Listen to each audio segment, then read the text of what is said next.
everyone. I don't think I can say the thanks in any way that hasn't already been said, but so thank you so much. Extra thanks to Laura for being my PhD advisor all these years and making all this possible. So today, so I'm S, short for Chanel. You can call me either. Pronouns are they, them. And this presentation is going to be the story of hacking the TC2 for my own chaotic ways. What's that? Click? Just click. Oh, okay. All right, so I want to first start with contextualizing this this work because I say hacking, but I'm not meaning it in a way where I'm like bringing in new gadgets to like take over weaving or like I don't know, present myself as doing something different because I see weaving as hacking already. So like, how many of you have stuff hanging off your TC2 like that or have jury rigged stuff up? I consider that hacking because you know, you just gotta make stuff work for you. One of my favorite Facebook groups, I'm like so over social media, but I will go and scroll through this. There's a Facebook group called Weaving Hacks, which has like thousands of people, and they'll post like, I fill my prescription bottles with quarters, and now they're my warp weights and stuff. And I love that, because hacking to me just means using what's around you, borrowing, creatively misusing things, misappropriating things to, you know, adapt a world and things that were maybe not built for you or us in mind. So that's the history I want to situate this research within. And to zoom out even further, I love that Sarah, one of the, with that aspect of critical distance, but also like history being a part of weaving practice, I think is so resonant with me because I see the history of loom development as this kind of like whole species iterative collective hacking across time and throughout the world. Like from warp weighted looms, tapestry, all the way, you know, we talk a lot about Jacquard, but he was building on a lot of stuff. So why did people invent these things? Why they invent pedals, shuttles, treadles, the TC2? Because these people, and Vibeke said in her presentation, we wanted something that wasn't there. One thing I was really struggling with the TC2, I learned how to weave, period, on the TC2.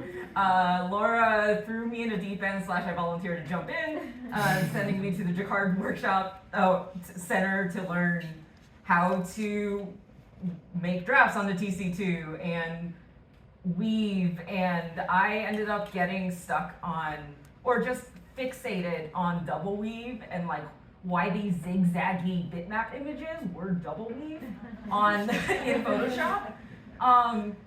And yes, that was part of the process, and I already was in love with that. This is an image this is image software. I already saw that as a cool hack. And since I joined to help work on AdaCAD, that has just, I guess, gone even deeper. So we're all familiar with this workflow. I don't need to explain it. I threw out so many of my slides that were explaining weaving because I've been presenting about this to non-weavers. So what's cool is, okay, you have one pixel and one thread. There's a lot of mappings of one-to-one here. You click new file, you make your image. And so actually, it's funny, I had to mention this. Then you have this. You have this rectangle that represents the thing you want to weave. And as such a new weaver, I still struggle with this. I couldn't come up with ideas big enough to fill this canvas. Or it was just like, it was creating extra stress for me in a time when I should be like just trying to experiment as much as possible, and I would just be faced with decision paralysis. And also my background is in, my bachelor's is in physics. I was raised in like a STEM from like middle school and on. I am not trained to express myself and discuss my identity in images, and I was trained to tinker and build things. So that's what I did. And to adapt this workflow for myself, and again, all hacking, this is a very privileged form of hacking because I happen to speak code in circuitry. So let's just start with the basics of, well, then where can I come in and intervene and change things? So to zoom out, generally with the Jacquard mechanism, I made that was fun. What happens is we are still preparing a punch card, and then we still step on a pedal to advance it row by row. And so that mapping is, all right, we have one draft, one kind of like progression here. Your one step is going to be one of your picks. Does that draft have to be tied to this pedal? How can we, my main question was, how can I reduce the time I need to spend in Photoshop or in software in front of a computer that was not the Loom, because I needed to directly get my hands on the weaving. And so, what would an alternative interface look like? So we first had to deal with, how do we change up this whole communication thing? And we're very lucky that Tronrud has built this. I mean, you have to do the mechanics, the electrical wiring, the software interface, and everything. And it was a great foundation to build on. So the TC2, as you all are probably familiar with, talks to Wi-Fi. You hook up a computer that is running the control software, and you upload your file, and your file gets sent row by row to the TC2. That's all on Wi-Fi. So what we did, and I want to especially thank Leah Albach for doing most of this reverse engineering. And we were working on several things that summer, this would not have been possible without them. So what we did was you could listen to those Wi-Fi signals through, one program is Wireshark. We tried to figure out what those numbers and bytes we were seeing on the screen meant. We were like, after some trial and error, we just, replaced it and brought in our own thing. With a Raspberry Pi, which is a mini computer with pins that it makes it easy to hook up buttons or sensors or whatever you want to it. So, what I wanted to do was I wanted to add more pedals, because I'm like, well, if we have one pedal that's doing one thing, if I want to do more things at the TC2 faster, why not more pedals? We initially started, our first version of the thing was in the control software, you already have your start, forward, and then if you wanted to go back in your draft, and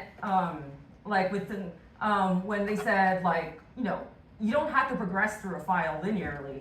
So I'm like, well, if we add another pedal, a good function would be, well, now we have a forward and a reverse pedal. And then I also gave myself a refresh pedal to give me the same row again, because I was running into the timeout as a noob. All right, and eventually the system turned into, I want to add as many pedals as I want. What was I going to do with those pedals? Honestly, I didn't know yet. It was just setting up that problem of let's get there, and then maybe we'll figure out what to do from there. I think it was working from the idea of we should create the possibility, and with AdaCAD, once you create the possibility space, you can invite other people in to help you, explore it. So I prioritized, how can we just make everything as modular as possible, add as many pedals as arbitrary, and still send the draft to the TC2 real time. All right, so I did learn how to build things better as I was doing this. This was our first version using a lot of hot glue, and that was like the version with like just the 3 forward, refresh, reverse pedals. I started learning how I made a more complex circuit where you can basically hook them up all side to side, so you can just add as many as you want. And once AdaCAD had been revised to have that parametric design, now we have these operations. Operations that you put in a draft, spits out a draft, and if you treat a pedal as something that, all right, you're gonna fire the operation, and now you change your before draft to your after draft. That gave me the additional language that I needed to fill in, like, okay, well, if I have as many pedals as I want, what do those pedals do? Well, maybe I have one pedal for invert the draft. Maybe I have one pedal for shift it over a bit. Maybe I have one for, all right, let's switch entirely to a different satin or something. And so that's what the software interface looks like when I ended up bolting my hardware onto AdaCAD. And in my modified version of AdaCAD, you could open up a separate window that I called the draft player, because to me, there are a ton of music metaphors in here of, well, a draft is the track that you're playing on your Loom, I guess kind of like a player piano here too. And you have various effects that you can give yourself. So you can add for each pedal that you have connected, there are just 2 here, just more boxes will populate that side. You can choose your operations, which a lot of the ones in main AdaCAD will translate over. You can give yourself a flip operation, give yourself a kind of a palette of structures, and from there you have a mixer board that you can kind of go. So as I'm really lucky again that I can code, make circuits, but also can weave, so I could be my own test user. And so this is just documenting my process over the course of like a work week. Laura challenged me, is like, all right, you've been tinkering on this thing long enough, like you should make something with it. And she was like, just leave yardage. Mm-hmm. So if you had given me that when like Photoshop, or even just like just a drafting program was my starting point, then I would have just froze. I wouldn't have known what to do. Maybe I'm like, well, maybe I need like upholstery fabric or something, but then I'd still be like, well, what do I want on the fabric and stuff? This let me cut everything out. I just ran my program, it connected to the TC2, and I loaded up, okay, well, hey LabMate, can you choose some yarns for me? And we wound up some shuttles, and I just went for it. So I think I started here. This is me towards the beginning. I just had some rows of twill on there. Eventually, you see, I mostly have some like waffle. I ended up going back to like a stretched out waffle structure a lot, just it was a really nice grid. And then I saw it was the grid, so why don't I bring in this supplementary, like just this random scrap weft that we have, and use those waffles as cells for a one-dimensional random walk, like Janice was talking, which got me excited. It is, and I just kind of decide on the fly whether to zig or zag or just keep going up. And this is all just, okay, once I weave a row, step on a pedal. Oh, did I want to switch back to a twill? I'll step on that pedal I gave myself. And I ended up weaving this entire thing, which I have with me, I didn't bring with. But I use that as a blanket. That's how big that is. And I didn't use the packaged control software at all, except to advance the warp and to adjust tension. So all of the patterning in that was sent via the Loom pedals interface. The time lapses are fun. So I want to reflect a bit on hydrating. So I think there are a lot of synchronicities, just a lot of nice, what's the word I'm looking for? Anyway, I think there's a lot of poetry to why a petals interface worked here that we kept seeing over and over throughout our process. When explaining the system to other people, we were like, well, think about electronic music and how musicians on stage might have effects pedals. And there's actually, again, to add to that parallelism, there's a really strong community of what they call circuit bending, which is they make their own pedals. The hardware, the switch that we use in our pedals is the same switch that they use also because, yeah, it holds up the stepping on.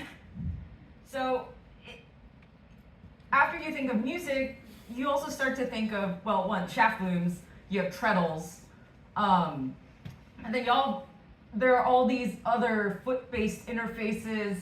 You have the sewing machine, it's just one motor pedal, but you have different, like some basic effects pedals on a piano.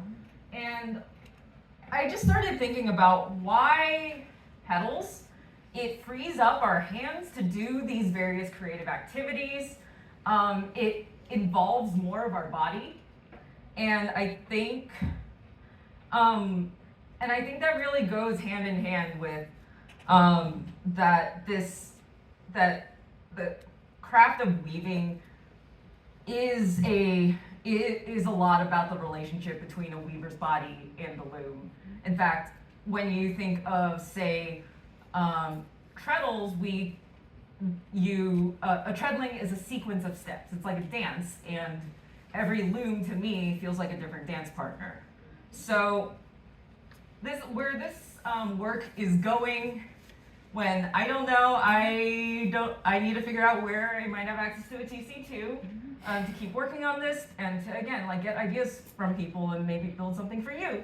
I'm thinking about some, times I've done improv drafting or gone without a complete draft in other projects, and I have a 4-shaft at home, and I wanted to do like this flowing overshaft, but I also didn't want it to be completely nailed down and planned out, and so I took building off of this leaves draft from this awesome book, which many of you probably already have, and Bonnie Inouye